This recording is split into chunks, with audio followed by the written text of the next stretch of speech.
Assalamualaikum warahmatullahi wabarakatuh. Halo Syedaralun, terima kasih Anda telah bergabung bersama kami dalam podcast Serambi edisi hari ini bersama saya Siti Masyita. Ya Syedaralun, apakah Anda pernah mengalami seperti Syita mengagumi suatu karya bertahun-tahun tapi baru belakangan tahu siapa pemiliknya? Dan itu yang Syita alami sekarang. Syita udah lama memfollow dan mengagumi suatu karya Reborn 29 dari tahun 2017, tapi baru sekarang kalau kita tahu pemiliknya adalah seorang wanita luar biasa yang tidak kita sangka-sangka. Jadi Syedaralun, karya Reborn 29 ini tuh adalah salah satu karya dari seorang wanita cantik asal Aceh yang sudah melalang buana di berbagai negara untuk mempamerkan fashionnya yang sangat luar biasa ini. Namun jarang diketahui oleh banyak orang. Kenapa? Dan tentunya kita akan belajar banyak hal dari kakak cantik ini terkait fashion designer dan segala mode-modenya. Langsung aja kita sapa, sudah hadir bersama kita ada Kak Syukriah Rusidi. Assalamualaikum. Halo, assalamualaikum. Waalaikumsalam. Apa kabar Kak? Alhamdulillah kabar baik. Alhamdulillah. Terima kasih sudah menyempatkan waktunya untuk hadir di studio Serambi hari ini untuk berbincang-bincang. Kita akan mengulik segala hal tentang mode bersama kakak pakarnya yang sudah hadir di sini. Pakarnya. Masih belajar juga. Wah, kan masih.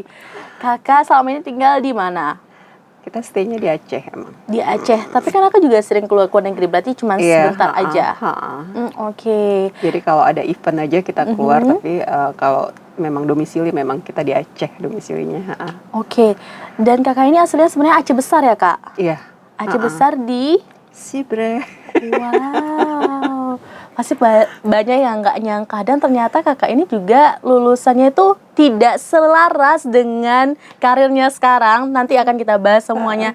Tapi mungkin bisa dikasih tahu dulu nih kak, ini kan kakak sudah sukses hingga internasional dari Aceh, sampai kakak juga sudah menembus panggung internasional seperti di Moskow baru-baru ini yang pernah kita liput juga Syedaralun di YouTube Serambi beberapa bulan lalu. Dan itu kalau Syita tidak salah ya kak, kakak salah satu-satunya orang dari Indonesia ya? Satu-satunya brand yang terpilih untuk Moscow Fashion Week tahun 2025 yang winternya Reborn 29. Keren banget, keren banget. Wow, luar biasa sekali. Baik, gimana perjalanan kakak bisa sampai berada di sini dan sebesar ini? Luar biasa, dari Aceh. Apalagi kan kakak awalnya sebenarnya jurusan teknik di USK.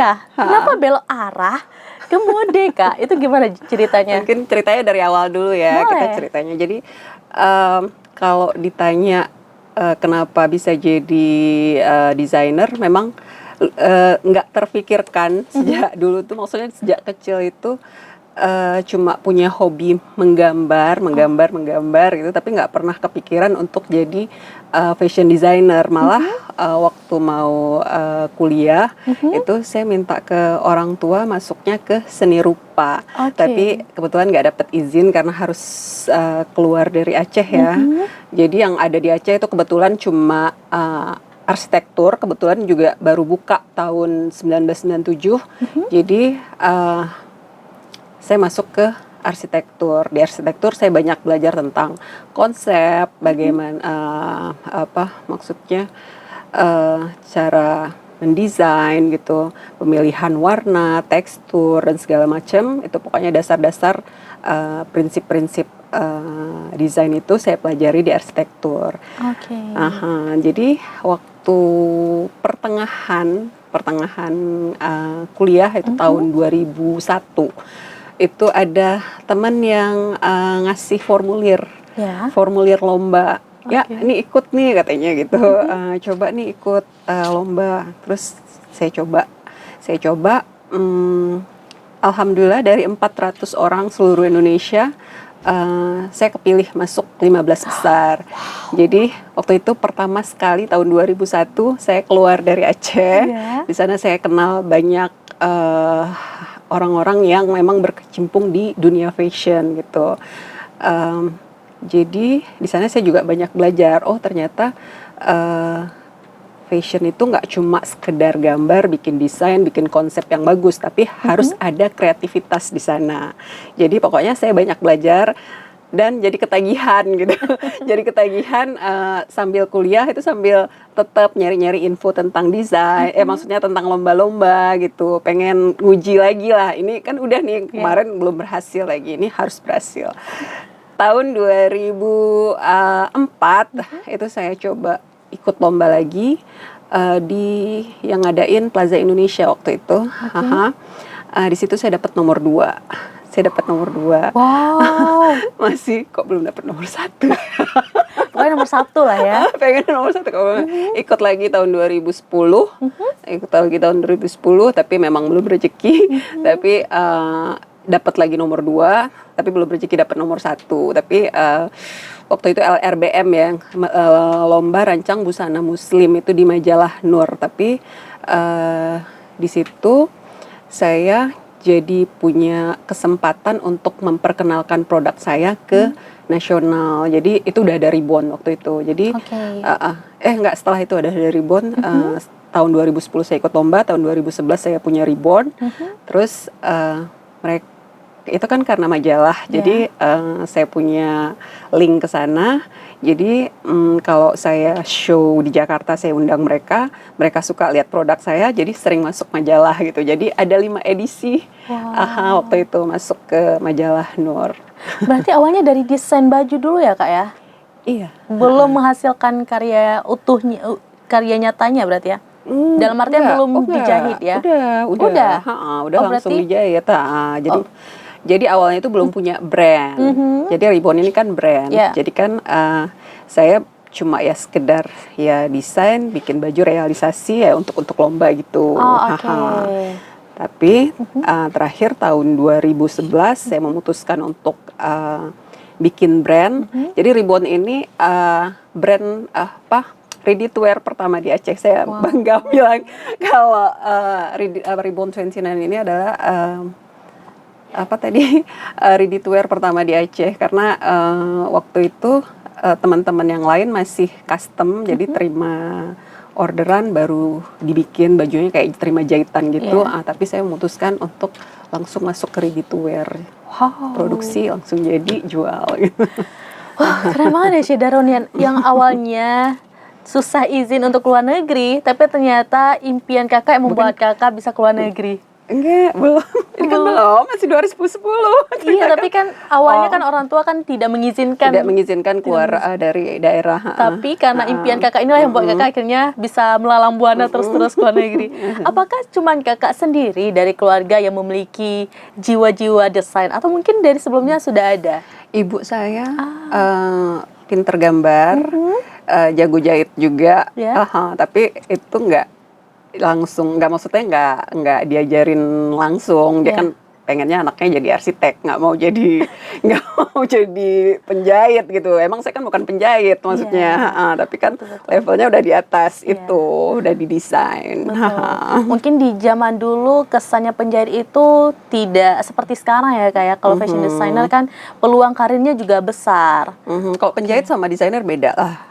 Kalau penjahit kan dia ngerjain apa yang desain oleh si desainer.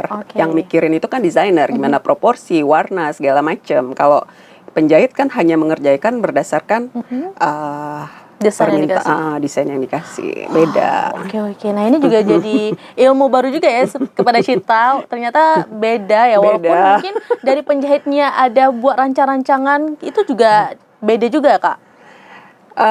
Kalau ya tadi kan kita belajar ya yang namanya proporsi, pemilihan warna, pemilihan bahan, tekstur segala macam itu kan dipelajari gitu.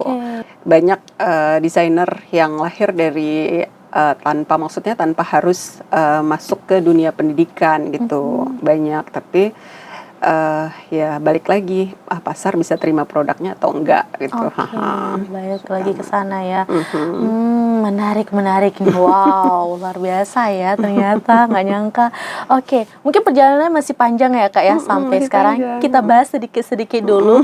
Tapi sebelum itu Kak, kan sudah dari tahun 2011 ya berarti awalnya. Ribbon tahun 2011, tapi kalau misalnya saya masuk ke dunia fashion dari 2001 itu awalnya. Oke, dari 2001 sampai 2025 itu kan sudah perjalanannya sudah panjang Sudah sekali, 25 tahun.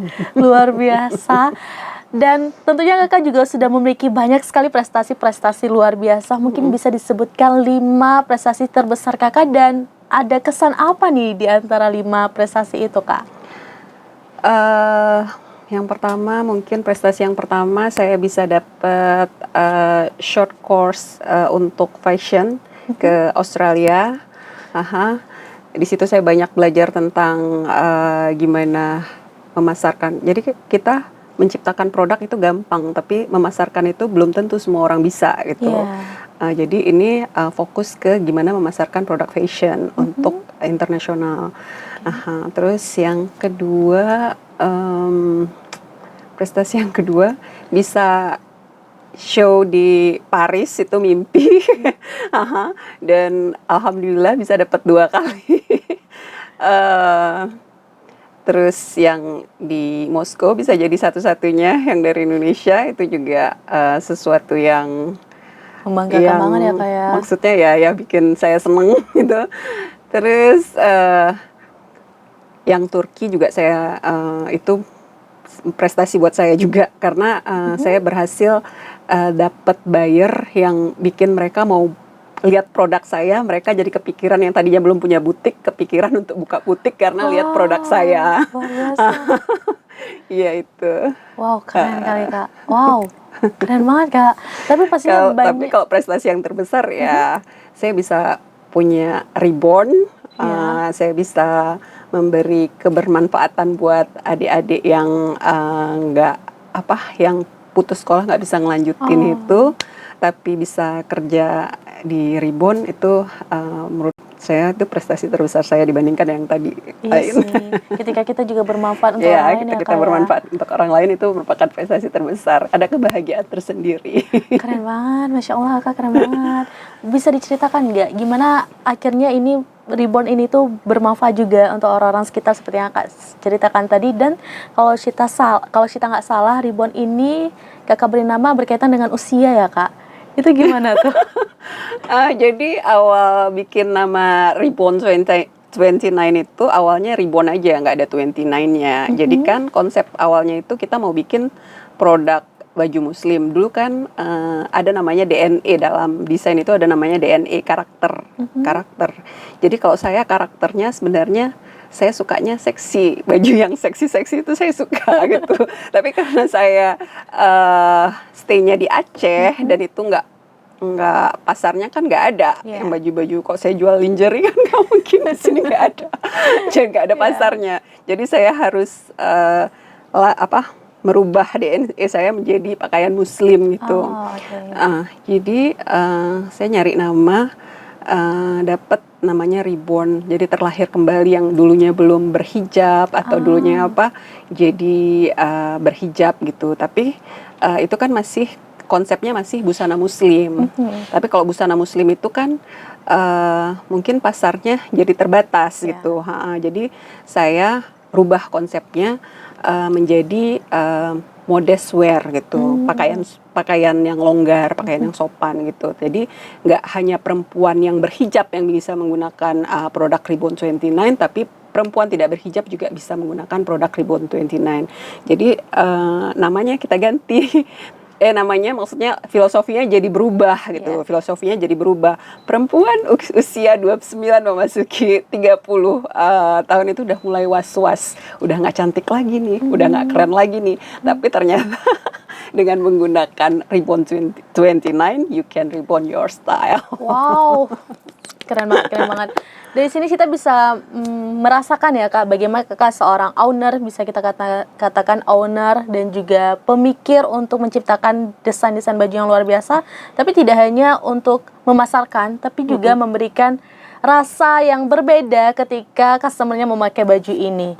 Wow, sejauh itu pemikiran kakak ternyata. Keren banget, luar biasa.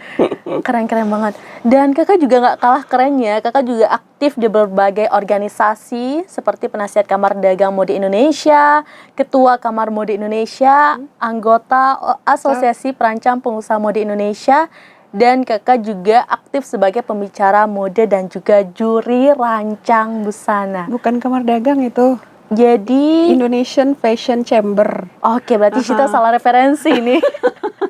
Mohon maaf ya kak, langsung dikoreksi di depan. Jadi Wow. saat ini posisi kakak di awalnya kakak founder dari IFC, Indonesian Fashion Chamber, itu kita terbentuk tahun 2015. Jadi kita ada beberapa desainer dari seluruh Indonesia.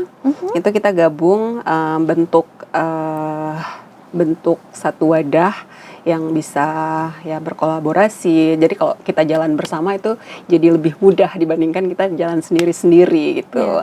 Jadi saya termasuk salah satu yang founder, maksudnya yang mendirikan IFC di Aceh gitu. Terus kemudian saya jadi ketuanya. Sekarang udah jadi penasehatnya. Wow, keren banget, aktif banget ya. Jadi kakak juga bisa memberikan manfaat juga kepada orang-orang di sekitar ya kak ya, dari organisasi itu. Wow. Jadi banyak anak-anak Aceh itu yang punya minat bakat di bidang fashion tapi nggak ngerti harus ngapain gitu. Jadi di IFC, di IFC community-nya. Jadi IFC dengan IFC community itu beda. Ya. IFC itu organisasi yang besarnya, jadi masing-masing daerah itu kita punya komunitasnya lagi. Jadi yang komunitas-komunitas ini yang belum punya bisnis mungkin. Kalau yang ini kan udah punya bisnis, persyaratannya lebih banyak gitu, harus sudah 5 tahun, harus sudah show di mana-mana gitu, udah punya Kalau yang ini kan masih yang pemula-pemula, punya passion di bidang fashion, tapi belum punya ini, maksudnya belum punya, ya masih gimana ya bilangnya, Ada niat. belum mampu menuju ke arah sini, jadi masih belajar. Jadi yuk kita rangkul, kita sering bikin workshop, bikin training untuk mereka bisa jadi lebih maju. Wow, keren sekali. Pasti udah banyak sekali ya yang akhirnya bertumbuh dan berkembang berkat kakak ya. Berkat semua. Keren banget. Oke, ini kan kakak alumni teknik, betul? Iya, arsitektur. Arsitektur. Nah, akhirnya berbelok ke kanan, ke kiri, ke depan, pokoknya berbelok ke fashion designer. Dan kakak juga lulusan dari S-Mode. S-Mode ini, Syeda Ralon, adalah sekolah mode pertama di dunia dan menjadi minat dari seluruh jiwa-jiwa yang menekuni fashion designer dan desainer. Gimana ceritanya kak? Dan kita tahu S-Mode itu nggak murah dan nggak mudah untuk masuknya. Gimana ceritanya kak? Ya jadi tahun 97 kan saya masuk ke arsitektur, di sana saya banyak belajar tentang konsep, desain segala macam, prinsip dasar. Jadi kan tadi ceritanya ikut-ikut lomba gitu, lomba gitu. Tahun 2004 saya selesai dari arsitektur, saya langsung terbang ke Jakarta, langsung masuk ke S-Mode. Itu emang langsung masuk tanpa tes atau gimana ceritanya kak? Saya scholarship. Wow, keren banget. Jadi kan maksudnya makanya saya suka ngomong ke adik-adik yang mungkin maksudnya gimana ya, mereka ngomong wah nggak ada dana nih, nggak ada gini, yang penting mimpi aja dulu. Mimpi aja dulu, urusan duit segala macam tuh nggak usah kita yang pikirin, serahin aja yang di atas. Wow, keren. Wow. Berarti kakak jalur sendiri masukin beasiswanya atau mungkin karena hadiah? Lomba. Dari lomba itu? Sekarang banyak banget lomba yang hadiahnya itu sekolah. Bahkan ada yang sampai sekolahnya itu yang ke luar negeri, yang ke Amerika, yang ke Italia gitu. Asal rajin browsing aja. Apalagi kan sekarang, kalau dulu waktu di masa saya kan saya nyari informasinya itu kan melalui majalah. Tapi kalau sekarang akses internet udah di mana-mana. dari tangan aja, dari Betul. satu genggaman aja bisa scrolling banyak informasi. Betul, betul. Aha. Jadi Oke. jangan menjadi alasan kalau tinggal di daerah itu menjadi keterbatasan. Oh, Aha. keren. Jangan jadi alasan tinggal di daerah menjadi keterbatasan. Nggak ada itu semua ya, Kak ya. Nggak ada. Oke, setelah Apalagi zaman dari sekarang. betul. Masa saya yang zaman dulu masih koran, cuma koran sama majalah. Betul, betul, betul. Tinggal scroll aja ya, Kak ya. Wow, oke. Setelah dari Esmod, apakah Kakak masih belajar lagi atau sudah mulai fokus nih berkarir? Sejak gimana? Setelah dari Esmod, Setelah dari Esmod itu kan tahun 2004, saya selesai 2005. 2004 pertengahan itu saya hampir di ini, kan tsunami itu. iya. Aha, jadi kan saya waktu itu pas liburan Natal, saya Iya. pulang ke Aceh. Liburan Natal saya pulang ke Aceh, terus saya udah 2 minggu nggak balik-balik. Iya. Jadi saya dikirain udah meninggal. Oh, tapi keluarga selamat semua, Kak? Alhamdulillah selamat semua, tapi ada sepupu-sepupu yang enggak gitu ya. Jadi 2 minggu mereka nggak dapet informasi, mereka kira saya udah nggak ada lagi. Iya. Tapi akhirnya tiba-tiba saya muncul waktu itu. Oh syukurnya masih ada, ya udah. Jadi saya dibantu di sana ngejar ketinggalan selama 1 minggu. Ya. Akhirnya saya selesai tahun 2005 dan saya pulang ke Aceh. Saya nggak langsung bikin bisnis di bidang fashion, tapi saya pakai dulu ijazah arsitekturnya untuk ngumpulin dana. Wow, keren banget. Terus? Karena hidup kan harus punya strategi. Betul. Jadi strateginya saya pengen punya bisnis mandiri. Karena saya dari kecil memang nggak mau jadi pegawai yang harus pakai itu mimpi itu memang dari kecil. Saya pokoknya nggak mau pakai seragam, saya nggak mau bangun pagi-pagi harus ikut upacara. No, saya nggak mau. Jadi saya harus berpikir gimana caranya bisa menghasilkan sendiri gitu. Haha. Jadi saya pakai ijazah arsitekturnya buat cari ngumpulin modal dulu. Saya kerja di NGO, beberapa NGO, bikin desain rumah, desain sekolah gitu, mapping juga. Dan akhirnya tahun 2009 saya putusin stop, kayaknya udah cukup. Kayaknya udah cukup. 2010 memang nggak langsung, tapi kan 2010 kan saya kan harus butuh networking juga lagi. Gimana sih caranya bangun bisnis, karena kan saya juga bukan backgroundnya dari keluarga bisnis gitu. Dari keluarga, lebih tepatnya keluarga pendidikan. Jadi ketika saya mulai berorganisasi, mengenal banyak orang, di sana saya udah kebuka, harus ngapain, step-stepnya saya udah tahu harus ngapain. Jadi mulailah saya di bidang fashion. Kenapa? Tadi pertanyaan kenapa nggak lanjutin arsitekturnya? Karena untuk gonta-ganti bangunan kayaknya nggak bisa setiap bulan ya. Tapi dengan baju ya. Kalau baju kan orang bisa order 3-4 baju untuk satu orang, 3-4 baju dalam 1 bulan gitu. Wow, strateginya jalan banget ya, Kak ya. Keren banget. Dan Kakak juga sudah memiliki beberapa merek dagang seperti Syukria Rusidi, Reborn 29 Catline, Reborn 29 Sport. Iya. Apa yang membedakan di antara keempat-empatnya ini? Kalau yang Syukria Rusdinya itu main labelnya ya, tapi main labelnya saya belum terlalu fokus. Jadi fokusnya masih di si Reborn 29 sendiri.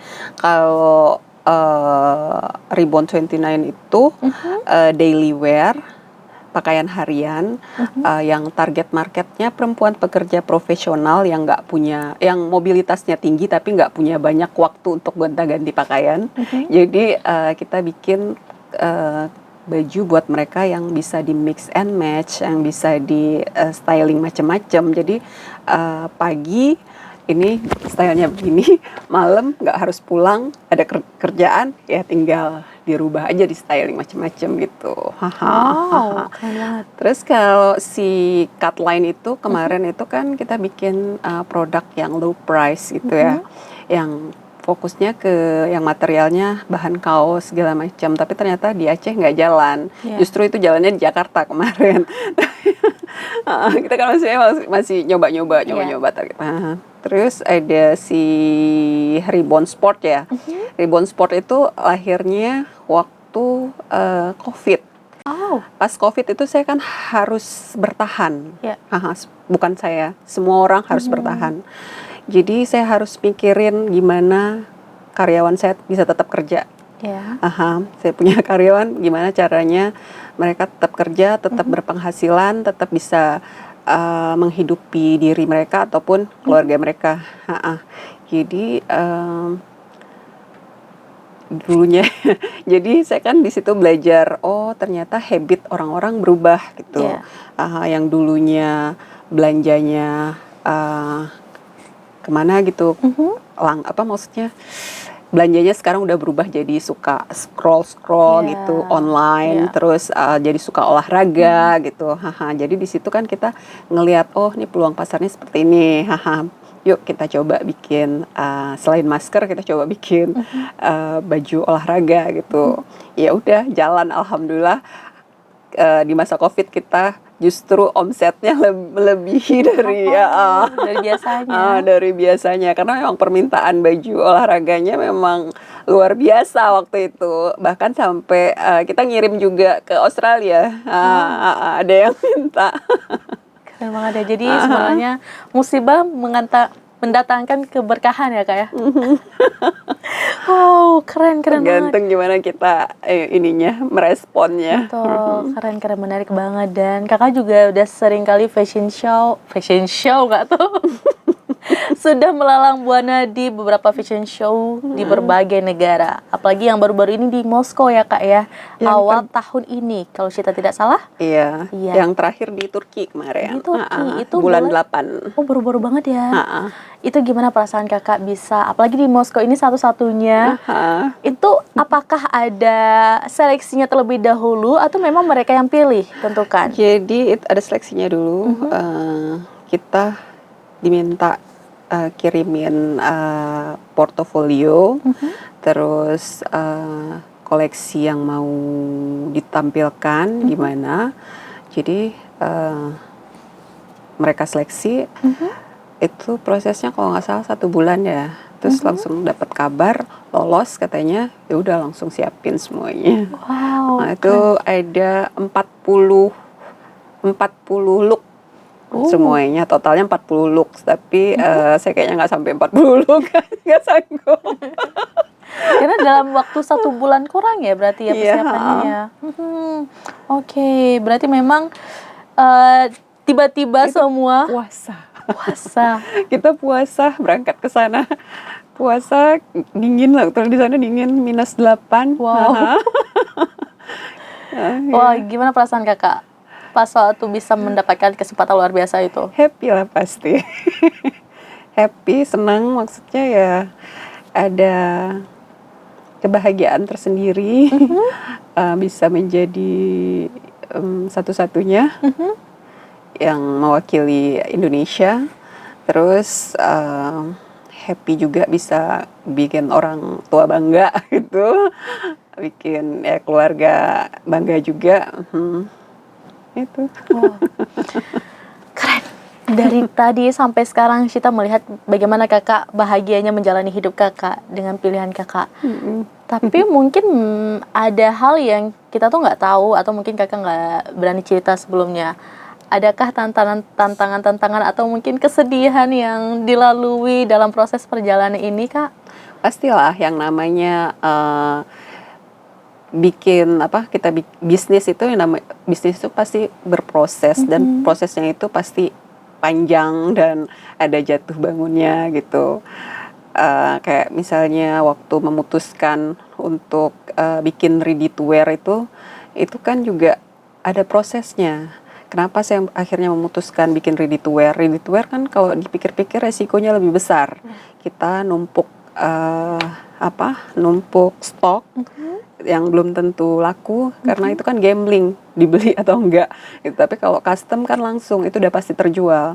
Tapi ya menghadapi customer yang berbagai macam wataknya gitu, maunya yang bagus gitu tapi harganya nggak mau bagus, terus belum lagi komplain segala macam, itu kan bikin kita stres Iya. malam. Haha. Ya pokoknya ya gitu-gitulah. Oh, oke. Yang paling mungkin bikin adakah yang paling bikin kakak drop? Waktu COVID ya kayaknya, waktu awal-awal COVID itu kan nggak tahu harus ngapain. Ya. Saya yang sebelumnya nggak berani tampil, nggak berani tampil di depan kamera, saya terpaksa harus tampil gitu, harus belajar jualan online gimana, live gimana. Terus biasanya kita pakai model, hire model, bikin photoshoot segala macam. Waktu itu kita nggak bisa melakukan itu, saya terpaksa jadi model juga sendiri.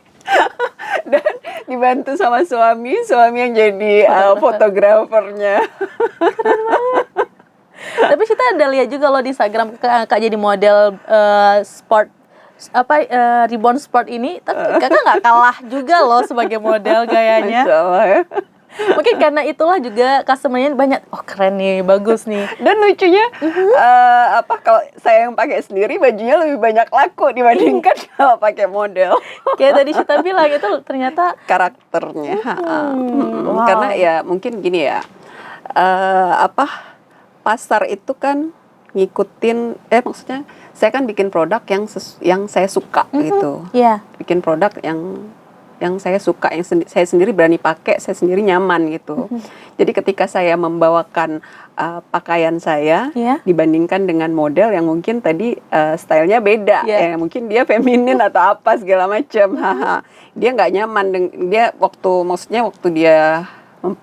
dia memperagakan itu dia bukan dia gitu, bukan.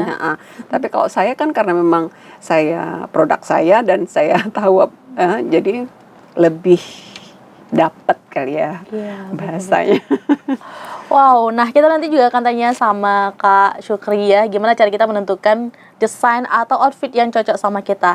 Tapi sebelum itu, kita juga dapat informasi, koreksi ya Kak kalau salah. Apa itu? Kakak pernah mengangkat kisah dari salah satu desa di Aceh Timur, Desa Pelalu. Iya. Nah di sana kakak mengangkat kisah wanita-wanita yang tenun, tapi ketika masa konflik itu tuh sudah bubar. Nah gimana kisah ini tuh menjadi jiwa dalam salah satu peragaan kakak? Itu tahun berapa ya? 3 tahun lalu apa? 3 tahun lalu. Jadi koleksinya namanya Pelalu. Jadi saya diminta kerjasama dengan pengrajin binaan BI, BI Lusmawe. Ada satu kampung namanya Pelalu. Mereka dulunya awalnya memang penenun gitu. Emang mata pencaharian perempuan Pelalu dulunya penenun. Tapi ketika masa konflik, akhirnya itu jadi terhenti karena untuk order benang segala macam itu kan nggak ada, maksudnya itu kan nggak tersedia di sana. Mereka harus order keluar gitu. Dan ketika itu udah jadi juga, kain-kainnya juga udah jadi, untuk memasarkan mereka kan juga nggak mudah. Dan orang nggak ada, maksudnya nggak mau mempertaruhkan nyawa hanya untuk beli selembar kain gitu. Jadi akhirnya industri rumahan, atau ya waktu itu masih industri rumahan tenun di Pelalu itu akhirnya terhenti. Mereka jadi udah ngelinting rokok atau gimana cara mempertahankan hidup gitu, ngelinting rokok dan segala macam gitu untuk dapat bisa menghidupi tembakau untuk bisa tetap menghidupi keluarganya. Tapi setelah konflik selesai, mereka punya semangat untuk bisa bangkit lagi gitu.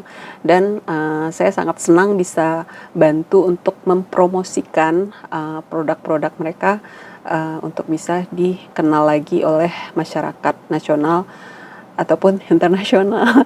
Karena kemarin yang terakhir di Turki saya bawa juga sih kain dari Pelalu untuk photoshoot gitu di sana. Gimana respon dari masyarakat di sana? Di mana? Gimana respon orang-orang yang melihat karya itu Kak? karyanya kemarin masih sebatas photoshoot sih, belum di-expo, belum di, Oke, baik. tapi kalau yang di Jakarta, yang di nasional mereka suka. Oke. Ini kan bukan cuma sekali kakak mengangkat Aceh dalam karya-karya kakak. Menurut kakak apa yang istimewanya dari Aceh sehingga harus dibawa nih ruhnya ke dalam setiap desain-desain kakak? Yang saya suka ya, yang waktu ke Paris tahun 2023 itu ada kain kain yang terselamatkan, kain tenun yang terselamatkan dari tsunami. Dapat dari mana kak? Jadi kain itu kebetulan dari Dekratnas yang di Lamprit itu dipinjam, dibawa ke Dekratnas Aceh Besar. Makanya kainnya jadi selamat. Cuman satu? Banyak. Saya beli ada berapa lembar ya? Banyak. Jadi itu yang saya bawa ke Paris tahun 2023. Yang saya suka sebenarnya ya maksudnya kita punya motif yang variasi motifnya lebih kaya ya, lebih kaya sebenarnya, tapi kurang digali aja gitu. Terus kalau saya lihat tenun-tenun yang dulu, yang kalau yang Pelalu ini kan baru ya, beda dengan tenun-tenun yang saya dapetin yang dulu gitu. Itu bagus-bagus banget gitu. Jadi sayang aja kalau nggak diterusin gitu. Tapi mungkin udah pada nggak ada lagi ya yang ininya. Jadi hasilnya nggak bisa sama dengan yang punya yang dulu. Itu aja sih. Semoga nanti ada lagi yang seperti ini tumbuh lagi dan berkembang lagi ya kak ya. Karena tentunya seperti kakak seorang fashion designer sangat bangga untuk memamerkan karya-karya Aceh ke dunia ya kak ya.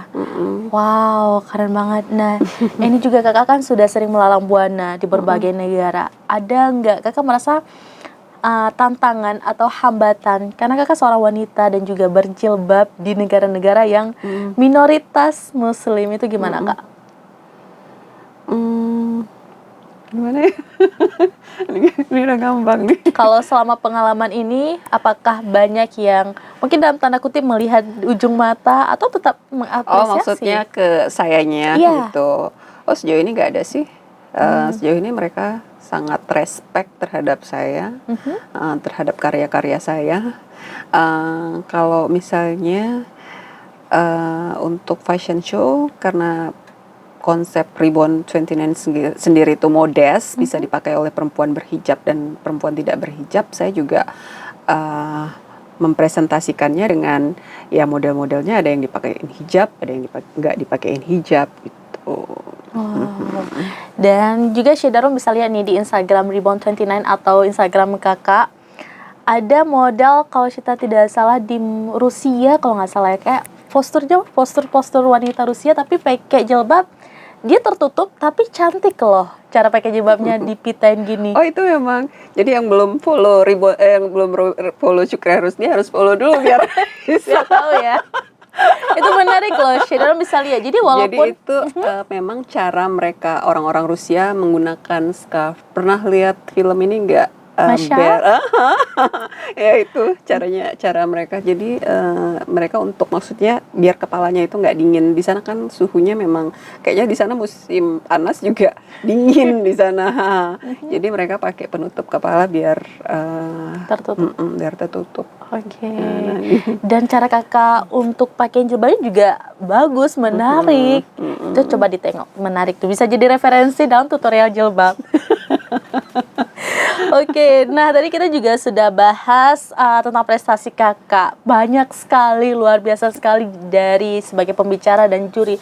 Tapi menurut kakak nih, kenapa masih banyak orang yang belum tahu kakak secara khusus, tapi banyaknya orang yang lebih tahu tentang brand kakak daripada kakak? Karena itu saya duluan membranding brandnya ya, branding produknya dibandingkan dengan diri saya sendiri gitu. Jadi saya lebih banyak bekerja di belakang layar dulunya. Tapi kan zaman berubah. Jadi ternyata sekarang itu kita itu ternyata harus personal branding. Jadi muncul orangnya dulu, baru bikin produk. Kalau yang sekarang, kalau dulu kan kita kebalikannya. Kalau dulu produknya dulu, baru orangnya. Ya, gitulah. Oh iya, karena kan biasa kayak di setiap peragam busana pasti desainnya dulu nih yang keluar, baru nanti desainernya di akhir ya. Enggak gitu maksudnya. Jadi gimana? Ini apa maksudnya, kalau sekarang kan orang-orang kayak influencer itu kan sebenarnya bukan backgroundnya, kan bukan fashion designer atau apa gitu, tapi kan mereka karena udah personal branding dulu, udah dikenal orangnya dulu, ya daripada mereka ngendorse barang orang, ya mending mereka bikin produk sendiri, jadi berubah ininya, Haluannya ya. bukan haluan. Caranya itu berubah, maksudnya kalau orang-orang dulu mereka itu desainernya itu jarang dikenal, yang dikenal itu memang produknya dulu gitu. Jadi itu perubahan, istilahnya apa ya Bang? Perubahan gimana ya? Tentunya dalam perubahan zaman juga ya Kak ya. Kalau Kakak melihat itu, apakah Kakak mulai tergerak nih, kayaknya udah harus sering dalam tanda kutip mengekspos diri kepada informasi-informasi tentang diri saya sendiri gitu? Iya, gimana harus personal branding segala macam, karena sebenarnya kalau di zaman sekarang desainernya yang harus jadi brand ambassador untuk produknya sendiri sekarang. Tapi ya saya masih harus belajar kayak. Tapi Kakak juga tidak menutup kemungkinan untuk diwawancarai banyak orang kan Kak? Oh enggak, kalau misalnya untuk wawancara segala macam enggak gitu. Tapi kalau misalnya untuk tampil di sosmed menggunakan produknya sendiri, aduh kayak mungkin itulah saya masih nyari sih gimana sih biar nggak terkesan saya jadi maksudnya saya model, saya bukan model, saya itu desainernya gitu. Saya masih cari gimana sih caranya untuk personal branding diri saya, biar bisa jadi brand ambasadornya si Ribbon, tapi nggak terlihat seperti model juga gitu. Wow. Apa maksudnya? Kakak tidak ingin melangkahi seorang modelnya. Bukan tidak ingin melangkahi, maksudnya saya nggak pede. Iya, dalam artian berarti Kakak juga memberikan ruang-ruang kepada setiap pelaku-pelakunya sendiri. Rasanya kayaknya aneh aja ya, maksud gimana ya bilangnya? Aneh aja ketika saya harus tampil pose-pose kayak model gini kayaknya nggak saya gitu. Tapi saya mungkin harus mempresentasikan pakaian saya di sosmed itu dengan cara yang berbeda. Mungkin ya saya ya daily istilahnya apa sih yang sekarang OTD? Bukan OTD, yang ya kegiatan kita sehari-hari, A day in my life. A day in my life. Saya pakai produk saya, mungkin saya lagi ngedesain atau apa, nanti mungkin di bawahnya tetap produk Ribbon Centin. Itu menarik sih Kak. Kita dibandingkan dengan saya harus foto. Ya kan? Betul. Jadi lebih baik kita mengikuti zamannya daripada kita harus memaksakan menjadi yang tidak diri kita ya Kak. Iya, betul. Oke. Nah, bahas soal diri kita ini juga berkaitan dengan fashion ya Kak ya. Bagaimana kita menentukan pakaian kita. Setiap orang kan punya postur badan beda-beda Kak. Kalau Syita tidak salah ada apple, pear, juga kita juga bisa menentukan dari long torso, short torso dan segala macam. Nah, gimana cara kita itu menentukan sebenarnya postur kita tuh seperti ini loh, pakaian yang cocok untuk postur badan kita tuh seperti ini. Mungkin soal karakter kita akan bahas juga, tapi nanti dulu. Ini soal postur badan kita, gimana cara paling mudahnya, paling dasarnya kita untuk menentukan pakaian yang udah sesuai nih dengan postur badan kita. Jadi ada baiknya kita mengenali diri kita sendiri dulu sebelum kita mengikuti tren gitu. Kita tuh cocoknya pakai apa sih? Bentuk badan kita seperti apa sih, daripada maksudnya ujuk-ujuk ngikutin tren begini dan itu nggak cocok di kita gitu. Ini lagi model celana celana misalnya heartbreak misalnya? Celana yang lagi model sekarang barel ya. Barel, haha. Celana barel itu kan bervolume ya bagian bawahnya ya. Iya. Tapi kalau misalnya kalau orang yang badannya udah besar di atas, besar lagi di bawah, kayaknya nggak cocok, Oke. gitu. Tapi kalau misalnya badannya yang bentuknya pear, kecil di atas, dia bisa nutupin bagian bawahnya dengan pakai barel misalnya lebih Oke. besar. Apakah Gitu-gitu. ada Jadi rumus-rumusnya Kak untuk menentukan, oh misalkan ini besar, ini kecil, ini besar, harus gimana gitu? itu saya nggak tahu. Nggak tahu, kayaknya nggak ada deh rumus-rumusnya, atau saya nggak tahu. Oke, tapi kalau misalkan sepaham Kakak nih, ketika Kakak membuat desain kan juga pasti melihat juga kan gitu. Atau misalkan kayak ketika Kakak melihat seorang fashion designer pasti sudah di luar pikirannya nih, sudah tahu, oh ternyata dia nih sebenarnya cocoknya seperti ini. Itu lihatnya dari segi apa, Kak? Kalau saya, dan saya juga ngajarin karyawan-karyawan saya yang di bawah ya, yang anak-anak yang SPG-nya, gitu, orang masuk langsung scan.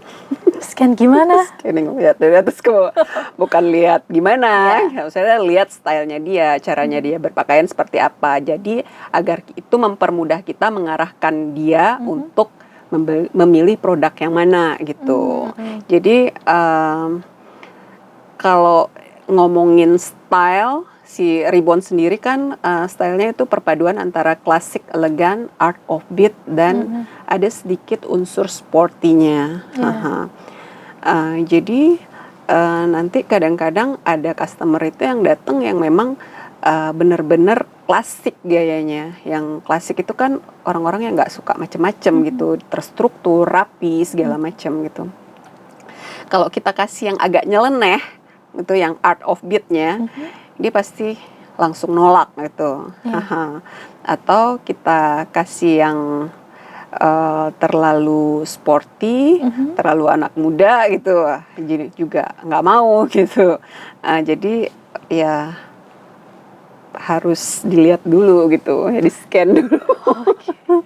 Berarti kalau misalnya itu kalau POV-nya dari orang lain melihat. Tapi kalau misalkan dari diri kita sendiri untuk menentukannya gimana, Kak? Ya, senyamannya. Kita pasti waktu memilih sesuatu itu kan kita milih berdasarkan apa yang membuat kita itu nyaman. Kayak misalnya saya kalau disuruh pakai baju yang renda-renda gitu, aduh, saya pasti langsung nolak karena itu bukan saya gitu.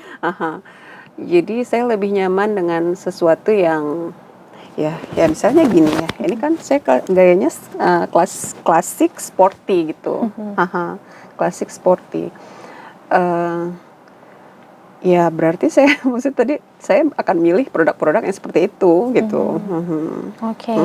Nah, tadi kita juga sebelum podcast kita juga sempat bahas sedikit tentang seseorang yang feminim dan seseorang yang maskulin yang juga mempengaruhi dalam berpakaian. Itu gimana tuh, Kak? Itu ini tadi dalam fashion itu ada istilah namanya DNA, karakter. Jadi karakter dalam fashion itu ada 5 apa 6 ya. Klasik, elegan, art of beat, sporty, feminine, sexy, alluring, terus satu lagi ini ethnic. Jadi ada juga yang perpaduan, yang campuran, yang semuanya itu. Kalau misalnya klasik kan itu orang yang tampilannya rapi, terstruktur, dia nggak bakal pede pakai baju yang gini keluar gini, nggak bakal pede. Tapi ini kan udah masuk ke art of beat. Art of beat. Jadi kalau yang art of beat itu kan yang nggak semua orang berani pakai, mungkin yang agak nyeleneh. Mungkin kalau misalnya pernah lihat yang bajunya mereng sana mereng sini ya, motif itu atas sampai bawah itu itu udah lain lagi.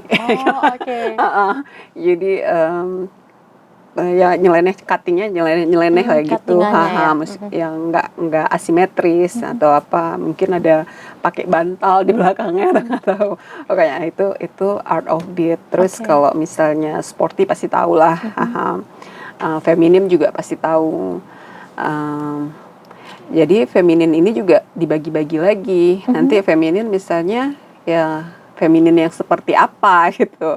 Feminin yang cengeng kah, yang feminin yang tetap yang apa maksudnya perempuan feminim tapi strong gitu. Aha. Terus yang feminin yang menye-menye gitu, mental atau segala genit segala macam. Jadi itu pilih lagi. Jadi kalau yang ini dipaksakan, misalnya kayak yang apa kalau etnik itu kan tahu juga ya gimana ya kalau Iya. etnik kan yang segala yang apa gitu, Budaya-budaya. yang motif segala macam, motif payet apa pokoknya. Kalau yang orang yang sporty, mungkin kalau dipaksakan pakai yang etnik, dia bukannya dia nggak bisa, bisa aja, tapi stylenya tetap harus yang mungkin nggak terlalu banyak ya. Kalau dipadukan, jadi dia nggak akan nyaman, kalau dipaksakan sesuatu yang bukan diri dia gitu. Oke. Baik, jadi memang kita harus menentukan itu tuh dari lihat juga karakter kita ya berarti Kak ya. Kayak misalnya yang seksi gitu, seksi kan bukan berarti semua terbuka, Iya. tapi kayak misalnya bahannya yang kaos, ngepas, rajut gitu. Itu kalau disuruh pakai ke orang yang karakternya bukan seksi, pasti dia nggak akan merasa nyaman. Iya, Dan betul. bahasa tubuh itu nggak bisa bohong gitu. Wow, menarik sekali nih. Jadi ini informasi tambahan dan ilmu tambahan juga ya kepada kita Syederalun. Jangan memaksakan yang kitanya nggak nyaman dan yang tidak cocok untuk kita karena Nggak- akan terlihat beda ya Kak ya. Nggak perlu ngikutin tren. Nggak perlu ngikutin tren. Jadi diri sendiri aja. Maksudnya mau ikutin tren boleh sih, tapi porsinya ya disesuaikan lagi. Itu bikin kita nyaman atau enggak gitu. Oke, sesuaikan porsinya dengan diri kita nyaman atau tidak. Wow, menarik sekali pembahasan hari ini. Kak, sebagai pertanyaan penutup Syita, Kakak kan sudah beberapa kali membawa nama Aceh juga dalam desain-desain Kakak. Apakah ada proyek ke depannya yang akan kembali mengangkat Aceh lagi, Kak? Pastilah, karena kan itu udah merupakan tanggung jawab kita sebagai putra daerah untuk bisa memperkenalkan daerah kita ke luar gitu, ke nasional maupun internasional. Tapi kalau ditanya dalam waktu dekat ini mau tampilin apa belum tahu lagi, karena kan nggak untuk apa mencari ide, mencari apa itu kan nggak segampang yang hari ini mau ini langsung enggak kan. Tapi kan inspirasi itu kan memang bisa datang tiba-tiba. Tapi kan kalau nggak datang kan harus ditungguin. Betul. Wow, keren kan pembahasan hari ini. Terima kasih Kak Syukria atas pembahasan hari ini, ilmu-ilmu yang kami dapatkan dan pelajaran hidup juga yang kami dengar dari kisah Kakak. Semoga Kakak sehat selalu, Amin. semakin sukses dan bisa kembali membawa Aceh dalam setiap jiwa-jiwa pakaian dan desain-desain Kakak ke depannya. Mohon maaf ya Kak kalau ada salah kata atau salah sikap. Enggak apa-apa. Udah dimaafin. Enggak, kok enggak ada. Makasih enggak ada Kak, Makasih seru banget juga. pembahasan hari ini. Dan terima kasih juga untuk Syederalun yang sudah menyaksikan perbincangan hari ini. Semoga Anda sehat selalu. Kita nantikan podcast selanjutnya. Jangan lupa untuk terus mensupport karya-karya anak bangsa. Dan bagi Anda yang penasaran dengan Kak Syukria bisa pantau di Instagramnya nanti. Saya Syita, Kak Syukriah, dan seluruh kru yang bertugas pamit undur diri. Terima kasih dan sampai jumpa. Wassalamualaikum warahmatullahi wabarakatuh.